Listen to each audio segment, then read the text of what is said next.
देखिए ये होलो हेमिस्फीयर है, हेमिस्फीरिक होलो हेमिस्फीयर, ये सॉलिड हेमिस्फीयर है, सेंटर ऑफ मास बताना है। आपको भी इसके रिजल्ट याद करना है, आपको इसके रिजल्ट ही याद करने हैं, बस ये रिजल्ट याद किया वही काम आएगा इसके अंदर। इसका सेंटर ऑफ मास होता है ना, वो होता है r/2 की हाइट पे। कहाँ होता है? r/2 की हाइट पे। और इसका सेंटर ऑफ मास होता है 3r/8 की हाइट पे। कितनी हाइट पे होता है? 3r/8। ये रिजल्ट आपको याद करना है बस इसके अंदर। ये r/2 की हाइट पे है और ये वाला 3r/8 की हाइट पे है। इसको याद करने की टेक्निक कुछ नहीं याद, ऐसे याद करना है तो ठीक है ना। हाँ, आपको इसमें ना बच्चे को जो कंफ्यूजन आता है वो बता देता हूँ मैं। इसमें कंफ्यूजन ये आता है कि r/2 कौन से वाले में था और 3r/8 कौन से वाले में है, ये जरूर आ जाता है। तो ये मुझे कैसे याद रहता है वो बता देता हूँ मैं आपको। आप मुझे एक बात बताओ, ये पूरा सॉलिड है, देखो मतलब लगभग क्या रहता है कि सेंटर ऑफ मास के इधर का मास और इधर का मास सेम रहता है। मतलब वैसे तो मास मोमेंट सेम रहता है, इधर का मास मोमेंट क्या होता है वो समझाएंगे आपको। जैसे सेंटर ऑफ मास यहाँ बना दिया आपने, तो ऊपर वाले का पोर्शन का मास और नीचे वाले पोर्शन का मास क्या होगा?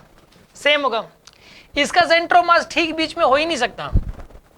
अगर आप इसका सेंटर ऑफ मास सपोज पर ये जो सॉलिड स्फीयर अगर ले लो, आप ये सॉलिड स्फीयर ले लिया आपने, मान लो अब ये सॉलिड स्फीयर है, ये पूरा मतलब ये सॉलिड है, मतलब लोहे का बना हुआ। आप सोचो किसका बना हुआ है? ये लोहे का।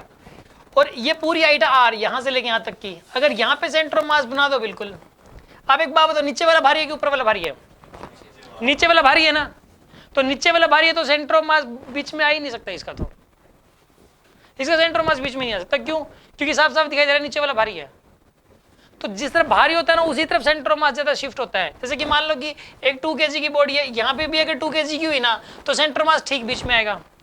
अगर मैं इसको 2 की बजाय 4 कर दूं तो सेंटर ऑफ मास इसके नजदीक आ जाएगा। यहाँ पे इसका मास और बढ़ा दूं, मैं 10 kg कर दूं तो इसका सेंटर ऑफ मास और नजदीक आ जाएगा। मतलब जो भारी चीज है ना उसका सेंटर ऑफ मास उसके नजदीक होगा। एक यहाँ पे हल्के बच्चे को खड़ा कर दें, एक भारी बच्चे को खड़ा कर दें, तो सेंटर ऑफ मास बीच में नहीं होगा, भारी वाले की तरफ हो जाएगा। आगे बात समझ में आपको?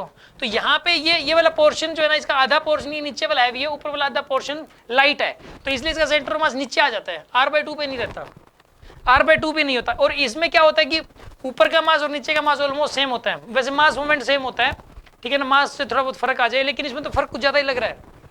इसलिए सॉलिड स्फीयर के केस में क्या होता है, ठीक बीच में उसका थोड़ा नीचे होता है और हाइट होती है कितनी? 3r/8। और इसकी हाइट कितनी होती है बताइए? r/2। आपको ये रिजल्ट याद करना है, ठीक है।